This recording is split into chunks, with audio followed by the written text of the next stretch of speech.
जय हिंद दोस्तों।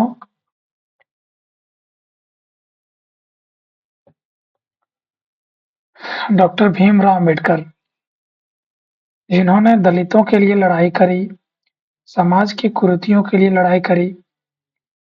देखो, समाज कैसा भी हो, चुनौतियाँ हमेशा बनी रहेगी, है कि नहीं? चुनौतियाँ हमेशा बनी रहेगी। ये तो स्वाभाविक सी बात है। लेकिन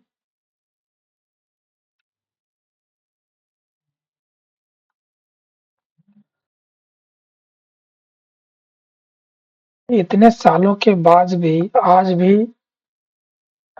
हमारा समाज उसी गर्त में है। कहते हैं ना, एक सेंटेंस है कि जाति जाति नहीं है। अच्छा, केवल जाति व्यवस्था ही मायने नहीं करता है। अगर भिन्नताएँ हैं तो करप्शन भी अपनी चरम सीमा पर होगा। होगा कि नहीं? एससी एससी हो गया, एसटी हो गया, ओबीसी हो गया या फिर जनरल हो गया। ये सब के सब केवल लड़के मरे, है ना? भाई, लड़के मरोगे तो देश नहीं बदलने वाला। देश बदलने के लिए शिक्षित ज़रूरी होना है, पहली बात।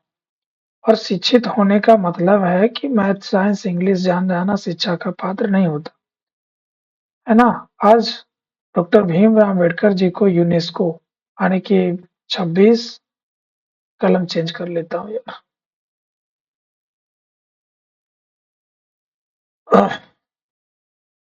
26 नवंबर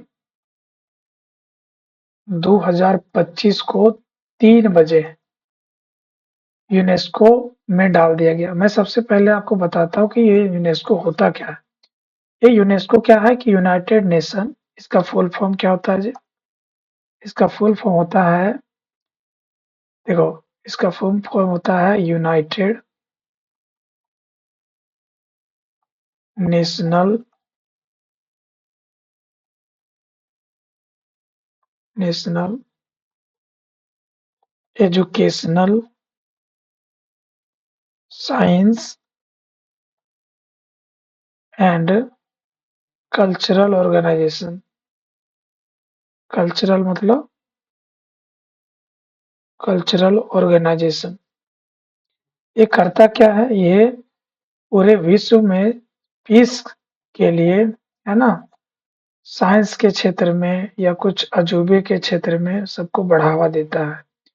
इसका जो स्थापना हुआ था, है ना, फाउंडेड कब हुआ था ये? ये हुआ था 26 नवंबर 1945 को। ठीक है? 26 नहीं, सॉरी, 16 नवंबर 1945 को,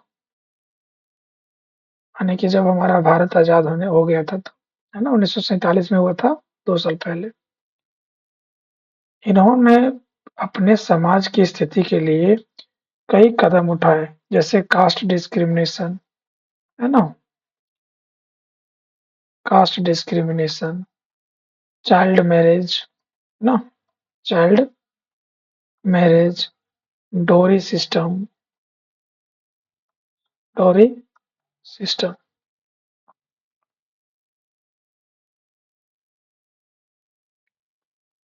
और लेबर जो होता है, हाँ, लेबर के बारे में भी क्या करते हैं?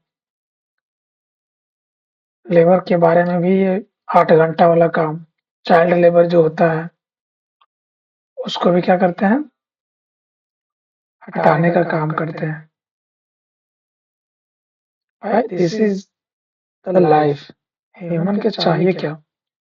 इंसान को चाहिए शांति और सही से अपना तरक्की करना। रिलीजन में बंधे रहोगे, है ना? रिलीजन में अरे कहाँ गया रे भाई? पेन आ जा, वेरी गुड। रिलीजन में ही डुबो रहोगे। रिलीजन को क्या बनाना है? धंधा। क्या बनाना है?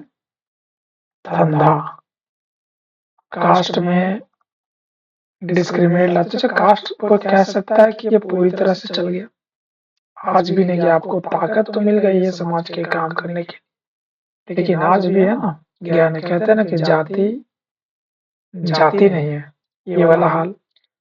दहेज खत्म नहीं हो रहा है, क्या दिक्कत है यार, कोई लड़कों को मिल जाए तो, लेकिन तुम्हें भी देना पड़ेगा एक दिन। तो बढ़िया है कि चीजें बराबर हो, इक्वलिटी का भाव। आप कुछ लिस्ट देखते हैं जो भीमराव अम्बेडकर जी ने अपने जीवन में किए हैं। तो क्या है जी, एंडिंग कास्ट डिस्क्रिमिनेशन।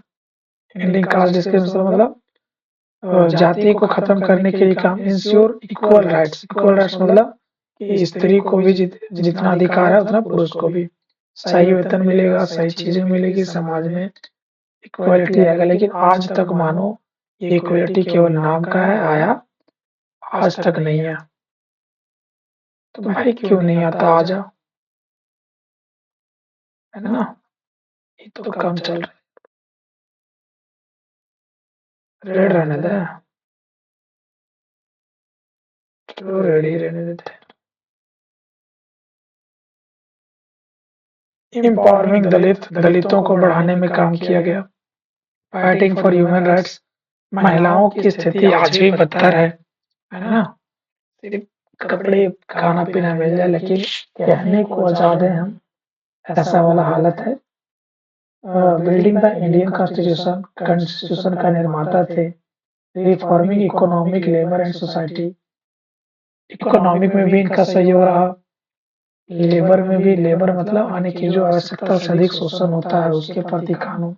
नहीं तो लेबरों की हालत जितनी खराब थी उसमें से बहुत ज्यादा सुधार अब हुई, जब मन करे तब छोड़ दो, है ना।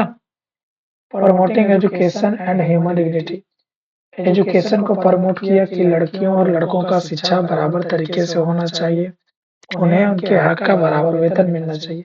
एक इंसान इतने के लिए कर दिया अपने जीवन में, अब इसकी धरोहर को बनाए रखना हम सबकी जिम्मेदारी है ना, पूरे भारत देश की जिम्मेदारी है। इसलिए जाति भेदभाव में बढ़ना ठीक नहीं है, या फिर इसके लिए कोई कदम करना। अभी मुंबई में हुआ ना, मुंबई में देखो छोटे को उड़ा दिया मार के, है ना। हालांकि गलत हुआ, लेकिन अब इस पर सरकार क्या एक्शन लेती है वो सरकार जाने, लेकिन फिर भी देखो मुंबई में दो प्रेम गाथा थी, किसका किसका पता नहीं, लेकिन लड़का का नाम सक्षम और लड़की क्या नाम था पता नहीं। ये दोनों इंटर कास्ट था। जब कास्ट है ही नहीं भाई, तो इंटर कास्ट को इतना टेंशन में काहे लेके मार दिया। इसका मतलब ये है कि कास्ट अभी भी चरम सीमा पे है और ये युवाओं को जानने की जरूरत है। इसे खत्म नहीं करोगे तो देश तब भी खोखला था, अब भी खोखला रहेगा।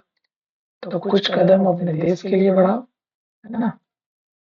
और जाते जाते मैं आपको हमेशा जैसे कह के जाता हूँ कि इस पे आपके लिए तमाम चीजें की पढ़ाइयाँ होगी, जैसे एसएससी हो गया, कॉम्पिटिटिव का सारा बैच, 9th का, 10th का, है ना, एंड टू ग्रेजुएशन तक के होंगे, बीएससी तक के। लेकिन सब कुछ समय का खेल है, इसीलिए टाइम का सबसे बड़ा प्रॉब्लम होता है ना।